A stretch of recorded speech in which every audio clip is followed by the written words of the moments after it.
Hey everyone, welcome back and happy Monday, which means happy Labor Day. Guys, I hope you had a great Labor Day weekend. I hope everybody stayed safe. There was a lot of shenanigans happening, and I thought that I was going to be like getting out and about. I told you guys yesterday I had my like tank top on and I had my swim shorts on, and then I was like, oh no, Jason and I are going out of town today. So realizing how much shit was needed to be done around the house, I guess it doesn't matter.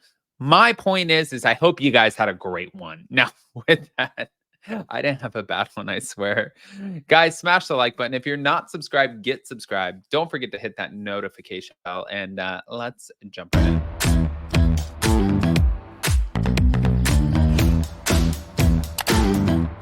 Cause no one can do it like we do it, like we do it, like we do it. Cause no one can do it like we do it, like we do it, like we do it. All right, guys. So where do we begin? Right here. Thank you to Reality Blurb. There is no secret that major changes are coming to the Real Housewives of New Jersey season 14. Well, I guess season 15 because season 14 just wrapped. I thought it was a good season, but I definitely see what they're talking about. Um, Most fans feel that it was a combination of too dark and somehow a bit lackluster. Of course, the ratings showed people's lack of interest, and this has led to several reports of some sort of reboot. And Andy Cohen once again confirmed those rumors in a recent interview. Additionally, he addressed cast changes on a number of other Bravo shows.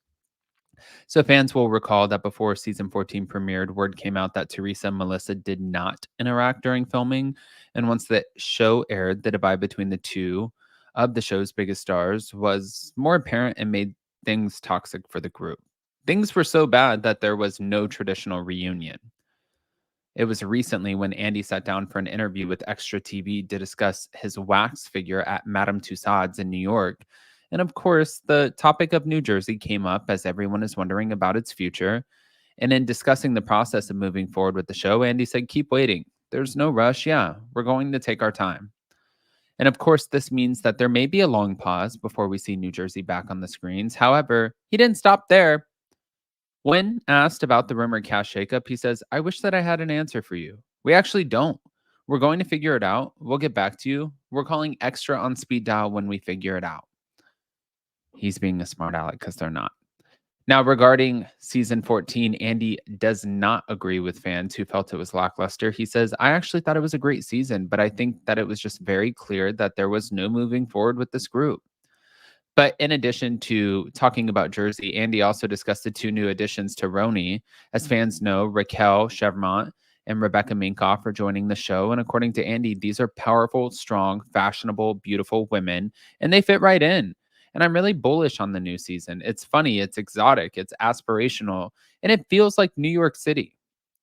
But when asked about the pregnancy hinted at in the trailer, he says, you know what? I'm not going to say beyond the trailer, but you're going to be into it.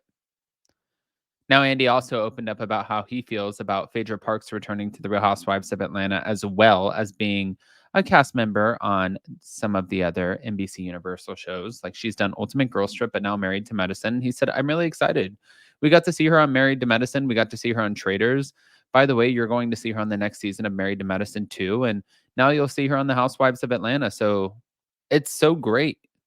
But finally, the topic of OC and Shannon Bedore post DUI came up, and Andy says that he checks on her often and that she has support.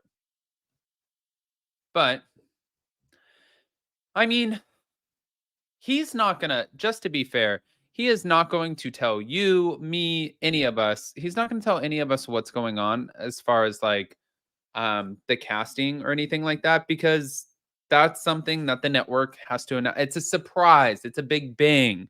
Guys, can you believe this is the cast? They try so hard not to have leaks. That's why Salt Lake City last season, they were heavily praised because we didn't know about reality Bontees. We didn't know about some things that were happening with the show. And maybe it was because people they weren't invested enough yet to care about those things. But once it all came out, it was huge. Now, some of the other franchises that have been around for a long, long time, like Beverly Hills, New York, before New Jersey, Yeah, people are a little bit more invested. So those things get leaked a lot more, especially when you have Jennifer Aiden and Teresa Giudice's camps leaking a lot of shit out to bloggers.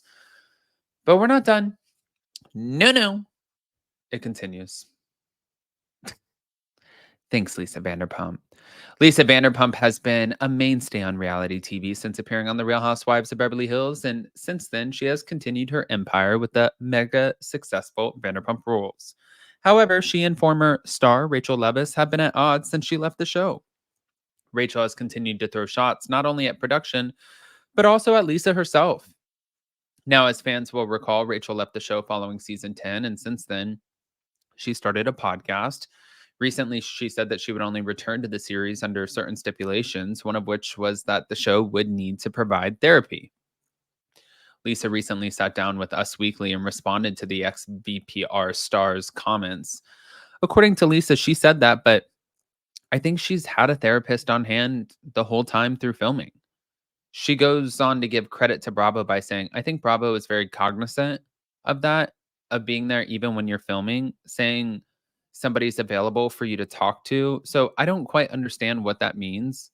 It's hard to integrate somebody into a situation like this. And as I say, you can never say never, but she's had a lot of negative things to say about Vanderpump Rules, about producers, and about NBC. Lisa also says, so I think we can safely say that ship has sailed. Okay. They also discussed Ariana and how the star surprised her following the drama, and she says she didn't get mad, she just got even. Lisa went on to say she first thought that Ariana would become the victim. In other Lisa news, the Daily Mail is also reporting that Lisa and her husband Ken Todd have listed their 955 square foot, 2-bedroom, 2-bath condo in West Hollywood. They've owned the property since 2016, and according to the outlet, they paid $630,000 for it, and they're asking $799,000. Notably, the couple was threatened with foreclosure of the property in 2022 as they owed $40,691.19. But that seems to have been resolved.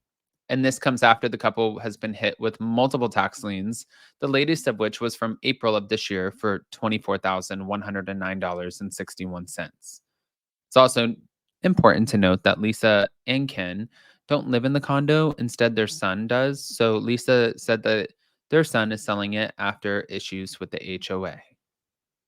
And to be fair, guys, I mean, and I know that some of the people from like my HOA and like neighbors watch or listen to some of the things that I put on. HOAs suck. They do. I'm not a big fan of HOAs. In every place that I've lived, or Jason and I with our rental places, they all have HOAs. It's like you always have that one person who is like the HOA Karen who wants to go around and they're like, listen, like your grass is growing so high. I'm like, we all have the same lawn maintenance people. I don't know what to say to you. Or your trash wasn't out by the road by 6:30 a.m. It was out there by 6:45. It's like, shut up. So I get the HOA thing. I do. That's why it's like, just try to avoid HOA. Anyways, guys, pop off in the comment section. If you guys are not subscribed, get subscribed. Do not forget to hit that notification bell. And if you guys were not a part of our hot, messy topics today, then definitely go be a part of the replay crew, because that was a good one with Ashley, as always, from tasteofreality.com. Now, I think we covered everything. I'm about to go record with Monica from Salt Lake City for the Salty podcast, and I'll keep you guys posted on that one as well. Love you guys. See you next time.